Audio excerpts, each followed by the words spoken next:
Hi guys, how's it going? So in this one I've got another vintage kit, and this time it's from Hasegawa, and it's the Kawanishi H6K5 Mavis, Japanese Navy flying boat. The tooling is from 1970, dead on, and then they did a new boxing of the kit in 1973, and then we come to the one we're looking at, which is 1975. I got it honestly because I looked at the aircraft and I thought that'd be quite a unique model to build. Hopefully not too stressful, but I think it's going to be fun nonetheless. I like the art style of the box, the paint style. This is quite nice. I do like having the real model on the box, but I still appreciate these. We have 149 parts, or 149 precision parts, as they say. It comes in 1/72 scale. It seems to only have one scheme, which is not too bad. Doesn't really bother me. On the side here, we've got the history, but unfortunately for me, I'm going to have to Google translate that, and so will some of the others. But if you're a Japanese speaker, then you're good. We move over and we have a side view of the aircraft.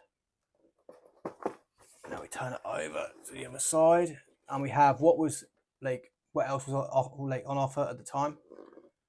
We've got this guy. The box is a little bit dirty. Has definitely been sat in a loft somewhere or a smoker's home, unfortunately. And then this guy. I think this was the one that come after this aircraft. Yeah, definitely. And now we're going to open it up and have a look inside. Up we come.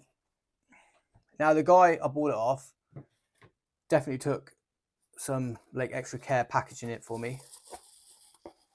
Move that aside, which I appreciate.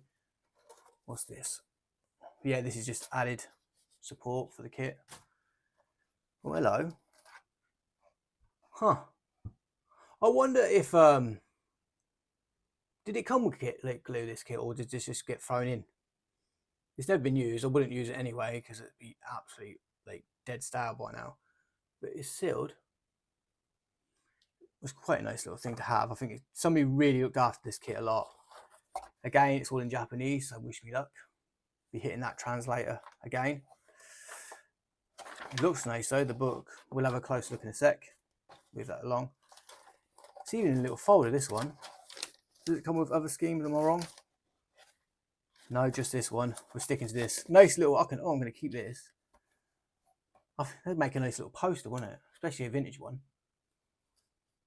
I like that a lot. The decals have a little bit of yellowing.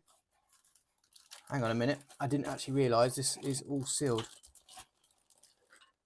Yeah, we're all sealed off here. The boxes could have done better. I can already see some loose bits over there, so we're going to have the fun of that. The clears, just through here, look better than the last vintage kit that I looked at. We'll have a better look. So we'll crack on and we'll start with the sprues. So I went hunting for the loose parts, and I think 100% of them come from this frame, just clearly by what's on the frame itself. Now, out of the 4 propellers, 3 come off, and then it gets worse because one of them snapped in 2. Unfortunately, not by my hands, but in the box like that. So once this is done, I'm going to glue this, and the loose parts will be bagged up until it's build day. We've got 2 engine cowlings that also came off and snapped off at this point. So yeah, that was, but the silver lining is everything appears to be in this kit. Well, I assume by the frame one, because just by looking at it, you can see they put all the detail, all the small parts here on this frame, and the rest is just the big stuff. Now, the way it's laid out is not what I was expecting. Because the engines are on this side, you'd think they'll all be there, but they're not. There's one over here, and I don't know why they've done that. And then I guess one cowling would go here, and then this cowling, for some reason, like I said, would go there. Join me on my puzzle hunting. Or say, yeah, you're joining me on my puzzle building. This is a little, test. And then the rest will go here, like that. And then, yeah, that's how it's laid out. Now we get that out of the way. I nearly went to grab that then. There we go.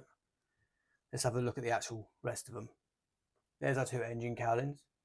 If you really wanted to go all out and go for it, you could drill down there, down the intakes, so it has depth and it looks more realistic. You could. At least all our spinners are in place and never snapped off. Our lone survivor over here. And then what else we got? A ladder. This is part 55. And then we've got a second one, which is part, what's that, 64? Yeah. And then we have the cool bit, which is our flaps. Should we do a rivet run?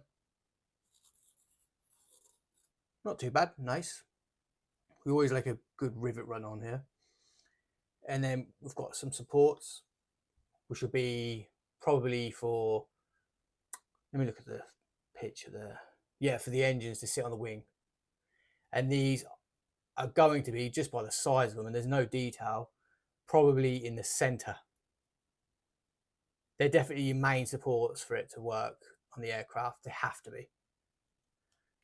And then what else? We've got a antenna, so I say it probably, antenna. And then I've just realised something else. Let me try and grab this. By the way, these are, this one appears we have a snapped one. Oh, I need to get this glued quick, put together. It's an excuse to just hurry up and build it, I guess. Let's turn it over. I'm not actually sure, got sidetracked, what this is. I think some of you guys will probably know. There's no real detail or anything that will give it away. I think we're just going to have to wait until the instructions. There was, I'll turn it over. See, I'm getting distracted. Sorry about that. And there's the connecting points. Not there is any. You just slap them on, I guess. Just whack, whack. And there we go. See, please tell me what that is. I have no idea. Absolutely no clue. Right. Let's move over to the next one. Right. They're gone. Look at this. Now, this is a bigger model than I thought. 100%. Careful. How do I do this without the, I really don't. They've got to come off at some point anyway. Look at that. I hope you guys appreciate this. Is quite difficult to show you. There are a few scratches and scuffs, but we don't, it doesn't matter. It doesn't bother me at all. I'm going to try and do a rivet run, but if I put it down like that, and then that, that was cool. I like that sound. Welcome to me playing an instrument with a model. Oh, look at that. That caught me off by surprise. Look at this instrument panel. This is ridiculous. Look at that. I didn't expect that. I thought it was just going to be blank. I honestly did. Look, that is really cool. Let me get that closer. You see that instrument panel? Look at that. Now, I bet you thought the same, that it's going to be blank, unless you're one of those guys who built it back in the day or have built one recently. And then we're going to turn it over. Oh, obviously, we're not expecting any detail at all whatsoever. No logo or anything inside there. Which, if you're new to this channel, or if you're a regular, you guys know that this is something I would look for. I like that sort of thing. Bit of history, never hurts. Is there a timestamp or a tooling date? No, none at all. In the wings, nope. Some flash on the edge here. And there we go, come on. And there we go. Pretty basic, not much on this frame. Again, try and pick this up. Oh my God. There we go. Right. Oh, okay, so this must be to the frame I've just put away. This also belongs to it. And look what else I see. Isn't that cool? I didn't expect this. Again, I thought it'd be blank, just, you know, like the instrument panel. This is awesome. I can't actually wait to build this one. Because you do, when you look at the kit, you kind of warm yourself up for it. You're like, okay, you know what? Maybe I should build you like soon as. And then the final frame. How, that's so cool. This one's, yeah, this one's complete. We have some pilots. Over here, we've got 3. And let me see how good they look. They're not the best, but I think that's just because the plastics are dark green.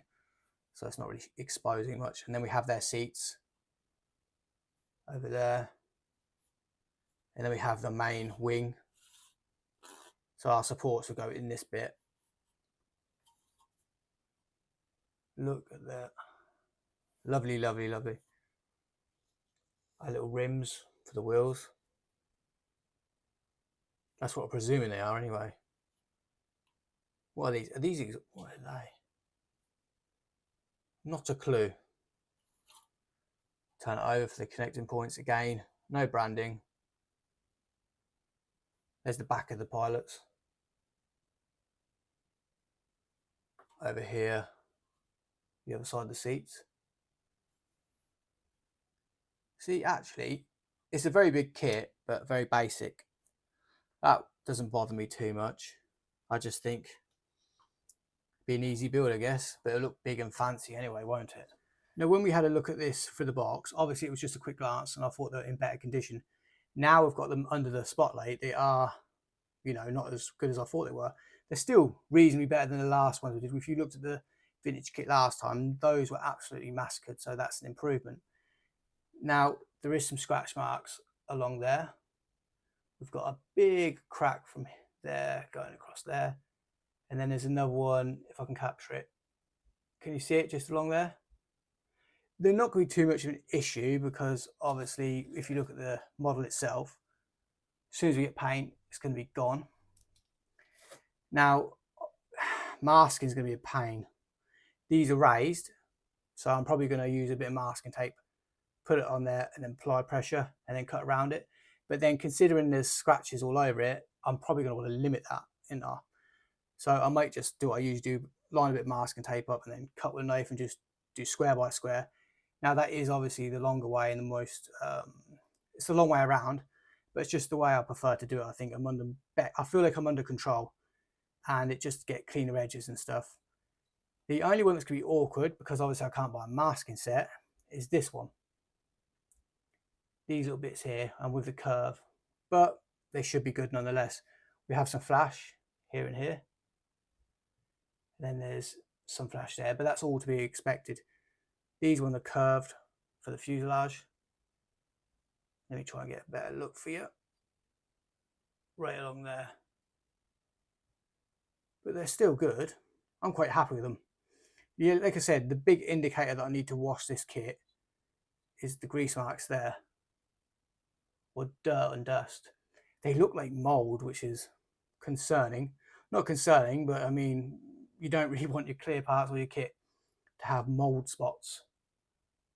I think this is probably, even though the kit looks like it's well presented, it's definitely been stored in a shed with cold weather. I like the cold and the heat and just sat there in the damp. But, you know, we're here to rescue it and we will.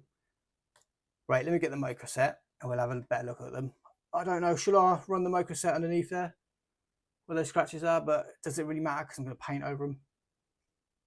Yeah, I'll do it anyway, just for the sake of, you know, being thorough and going through it. Let's look at the set or the Moco, whichever one you want.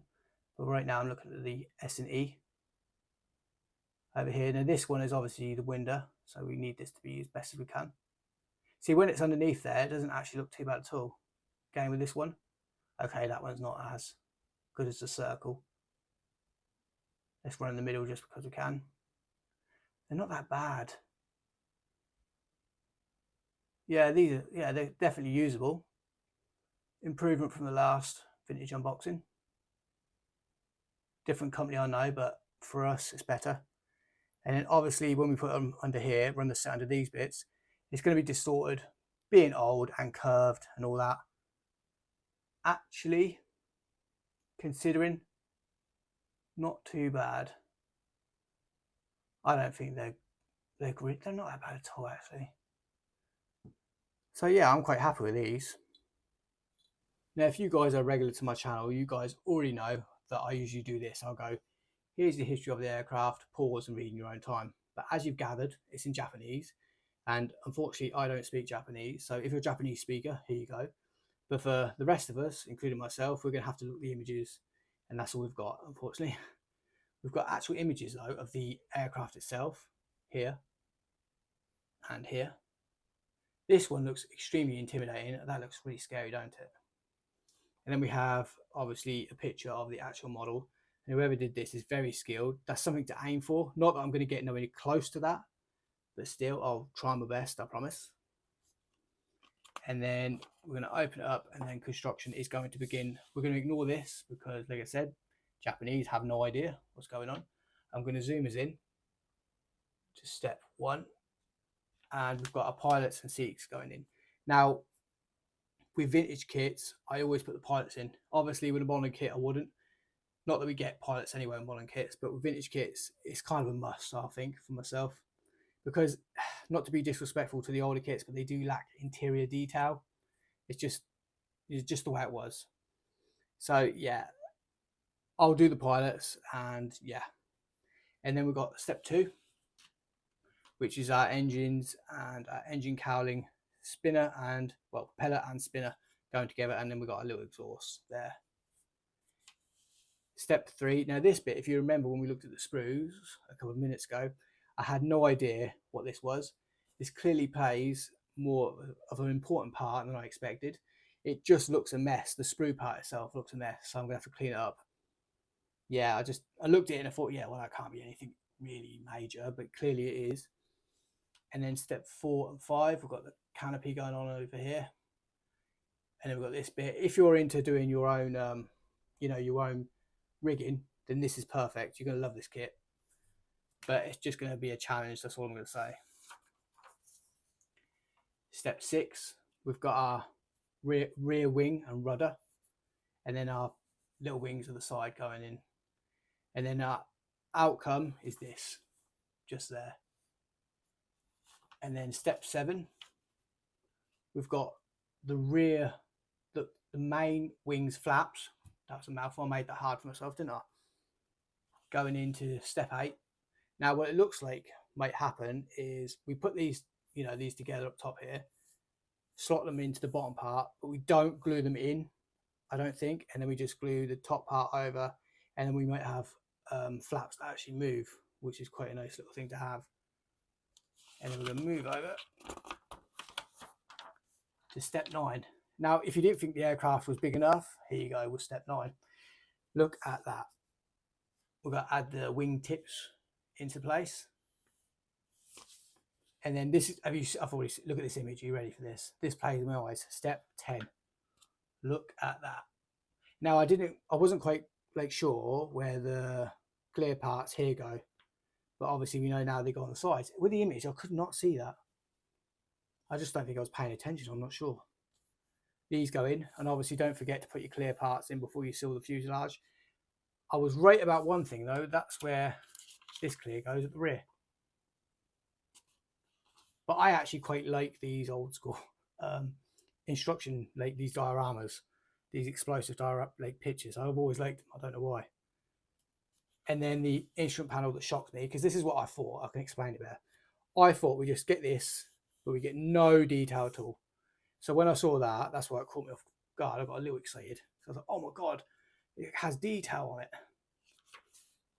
And then with step 11, which I was right about, was parts 60 and 61. That is obviously our main support. 67 that I had no clue about has obviously been explained here. And then obviously our clear parts go in, our canopy actually goes in. And then obviously our rear wings will clip into place.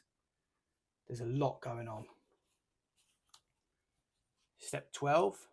Now all that done, we're now clipping it to the rest of the aircraft. Oh God, this might, I really hope the fitting's good. This is just looking at this is giving me some anxiety, some PTSD. I'm like, oh God, I'm going to have to fight the hell out of this kit. I really hope not, but if nothing quite lines up, it's going to be trouble. And then step 13, we're obviously putting the supports underneath. Look at that. Does that not look terrifying to you? Because to me, that does, I'll be honest.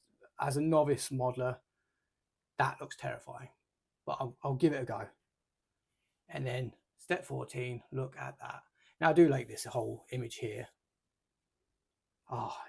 It's definitely, if you take your time with this kit, you're definitely going to get a nice model, a nice vintage model, which is what I love. Moving over to the last page, which is our markings. Here we go. and then this one, and there's the front shot. Now let me zoom you guys out, because then you guys can probably have a look in your own time at the images. Not that you can speak Japanese, but like the images itself. Let me get it in. So here we go. So pause there if you want to look in your own time. And then I'll bring it down. Again, do the same thing, pause. And then we have the sprue layout here. And then told you that one was complete. I was right on that. And then I was actually right on the placement of the loose parts. And then our clear parts. At the back, anything? Oh, here we go. Oh, look at that. We've got other ones to look at. Look at that. That looks like it's got a smiley face in a weird way. And then it come with this, which I showed you earlier at the beginning, and some more. Let's move over to the decals.